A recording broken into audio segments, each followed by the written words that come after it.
All right, y'all. We're gonna take another slide over here. I want to go into part two on this one for the morning time frame because I went somewhere I never thought that I was going to wind up going here recently. And of all the sports that I thought I was going to wind up peaking at, the WNBA was not on my bingo list of things I was going to talk about this morning.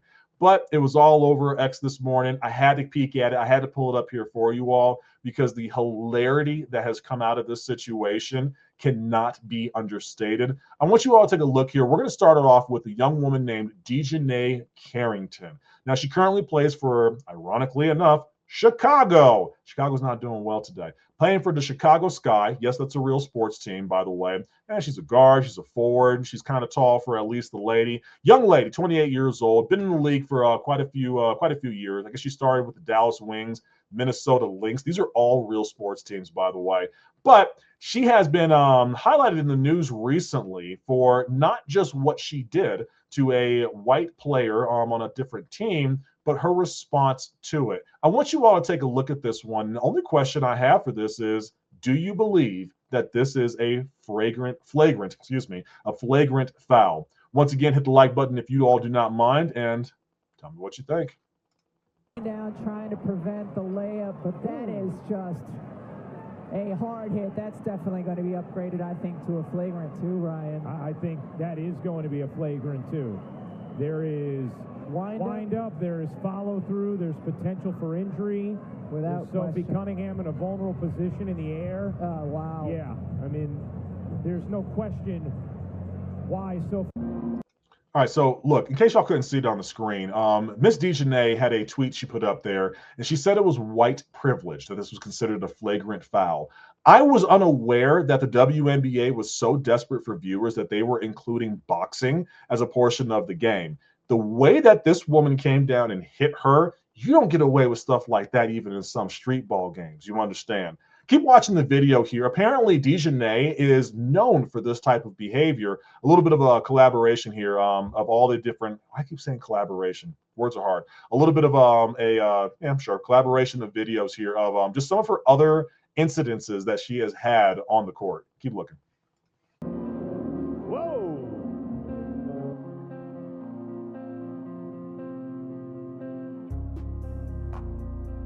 Be able to see how hard the foul is right here. That's a hard foul, and she does get her in the face. Carrington trying to dribble out of trouble and not. I don't see the white privilege in that one. I don't know. Maybe it's just me. It might be my screen. They're on the sideline.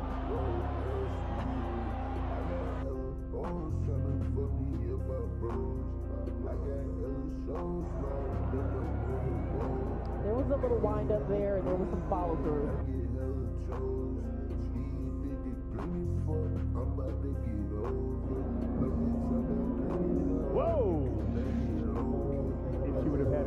I'm sorry. I got to pause it on that one. I got to go back for a second because I know women who would have thrown down immediately if you had ever done this to them. Look at how she grabs this woman's hair and slams her to the ground. Whoa! Absolutely not. If she would have had extensions, it would have come off. Ladies, how many of y'all let somebody touch you like that? All right. In pain after she caught that fingertip in the eye or right around it from Carrington with no whistle. It's Caitlin Clark. There y'all's go. Clark nudged by Carrington.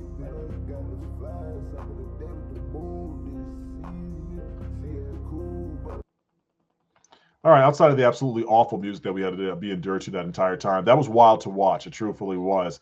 That's a foul, y'all. That's a foul. That's an ejection foul right there. When you take your entire meaty arm and slam it against somebody's face, that's not making a basketball play, right? That's you have a problem with someone. And I've been hearing about this a lot. I obviously do not watch the WNBA. I don't want y'all to take that impression away and think to yourselves like, this man has a huge forehead, talks a lot, and he watches the WNBA. He has no chance, right? I don't watch the sport at all whatsoever, but I hear about what goes on over there, specifically about a couple of players. And the only WNBA team that everyone pretty much knows, the Indiana Fever. Sophie Cunningham apparently plays for the Indiana Fever. That's the same team that y'all's GOAT plays on, Caitlin Clark. And these two young ladies have been making headlines in the WNBA to the point where they're pretty much the only players that people can name off of memory.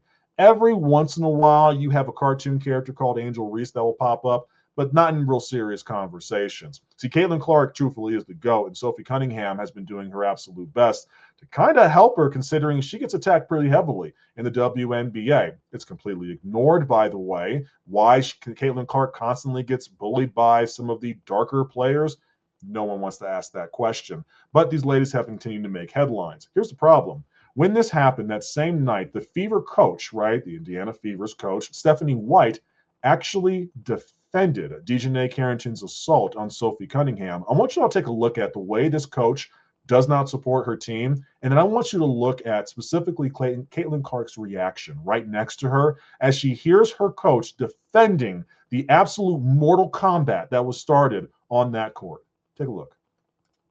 Is that she's going to play her butt off, man. She's going to compete. Nobody's going to go walking in for a layup. And so I don't oppose the hard foul. But I also don't think that she intentionally went for the net.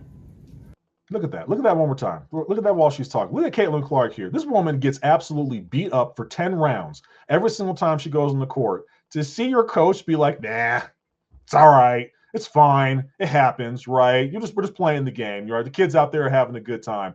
It's the exact same energy. Fire this woman. Honestly, fire this woman. Coaching used to be more about basketball, the players, the individual, the growth, the mentorship, than just trying to win a game. It used to actually be about the collective team. When you can have somebody do your person like that on the court, why would I play for you? Why would I trust that you have my best interest in mind? But that's not the real reason why I'm putting the WNBA in front of you and subjecting you to the ridiculousness.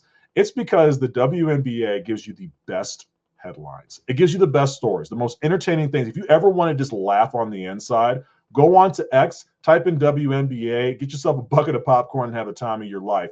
I have been saying this for a long time when it comes to the idea of members of the LGBTQIA plus community going across gender barriers, sex barriers, whatever you want to call it. I'm talking about men and female sports. I've been saying this for a long time. That's a very slippery slope, just like we've been saying for the past decades and some change, and everyone has ignored that. If you open up that door to make-believe land, then at some point in time, you're going to be forced to either allow the ridiculousness or admit that you've been making it up the entire time. And lo and behold, in what everyone saw coming an absolute mile and a half away, we have two individuals that have declared themselves eligible for the WNBA.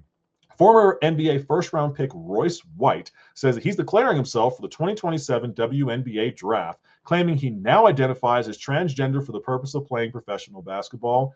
Y'all, this is real. I had to look this up everywhere because it doesn't sound like it's real, but it's real. The 6'8" former Houston Rockets draft pick follows fellow former NBA player, and I cannot pronounce this man's name, so feel free to make fun of me, Enes Kanter, Freedom, who announced his own plans to declare amid the growing debate over transgender athletes in women's sports. White told Fox News Digital he believes he'd be unstoppable in the WNBA and suggested he could pursue legal action if denied an opportunity to play. White said the move was meant to challenge the WNBA to clearly define its eligibility rules for transgender athletes, saying, "I'd like to know what the parameters are." So I want you all to take a look at both of these players coming out on their social media platforms and announcing their eligibility for the WNBA. Take a look. Announcement. I'm transgender. I'm a woman.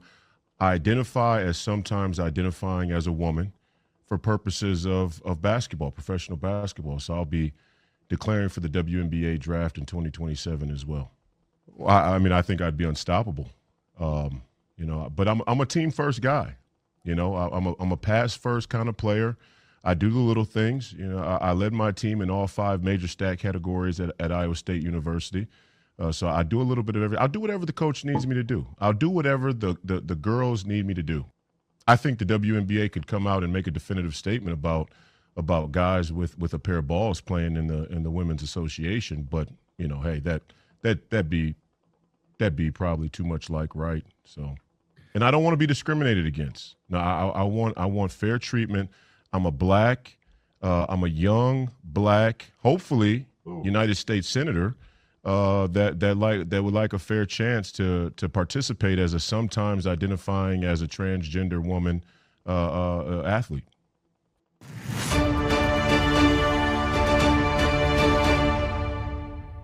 After careful consideration and reviewing the current eligibility guidelines, I am officially declaring myself a WNBA prospect. If simply declaring who you are is all that's required, then I meet every single requirement necessary to compete in the WNBA. My team and I have carefully examined the WNBA's eligibility criteria and governing framework surrounding self-identification and inclusion. Based on the current guidelines, I can and am officially declaring my eligibility for the upcoming WNBA draft in May 2027. I am definitely not here to mock, make fun of, or disrespect any community or personal choices. I am simply asking that the current rules be applied equally to everyone. The rules that represent the very values many WNBA players and coaches have publicly advocated for. My team and I are prepared to ensure these guidelines are applied equally, consistently, and without exception. And I look forward to the WNBA honoring its stated principles. See you at training camp. Do you think they're going to, A, completely ignore this and refuse to acknowledge it, B, push back against it publicly and take action, or C, actually let them play in the WNBA? They have to do one of the three. This was always going to wind up happening. Surprised that it took this long, if I'm being completely honest with you. We had a couple of potentials back in the previous years, but here we are front and center. I'm curious, what do you think the WNBA is going to do in regards to this? Because you can't come out and say that they're making it up. What do you mean? You mean they're making up their sexual orientation to match their own suitability or desire for outcome? You would never come out and say that, so I don't see them doing that. They can't come out and say that they're purposely using this system, because then it opens up the fact that the system can be used. This is something that's bold. I will say that you're not going to see a major superstar coming out. LeBron's not going to all of a sudden declare for the WNBA. One, he'd be the greatest of all time in that sport, for all of time, by the way. And two, it's too high profile of an individual to come out with that. I don't know who these individuals are. I don't watch sports anymore, but I'm willing to bet they're probably not former first-round draft picks. And if they are, watch, I'm going to look real stupid. They're probably not the stars of their teams. But regardless, he's not wrong. He will be the most dominant player in the history of the WNBA. I already forgot his name. He will be the most dominant player in the WNBA. I don't care how much he passes the ball. The game-winning strategy to take home the, trophy, cup, sticker, I have no idea what they do in the WNBA, but the game-winning strategy, give him the ball. Give her the ball every single time, and you are guaranteed the win. I'm curious what's going to happen when nobody drafts him, when nobody picks him up, no team actually accepts him, and I'm curious to see how that court case is going to go. This is what happens when you don't focus on objective truth. This is what happens when you allow your morality to be guided by individuals who mentally are stunted when it comes to their development and their growth. This is what happens when you refuse to listen to anybody besides yourself. And this is what happens when you do not submit to the word of God. So tell me what you think in the comments section. First of all, was it a flagrant foul? And secondly, what do you think the WNBA is going to do in regards to these gentlemen declaring themselves eligible for the WNBA draft? Drop your answer down in the comment section. Once again, if you have not already subscribed, please consider doing so. And I'll see you next time on the Garden Project Radio.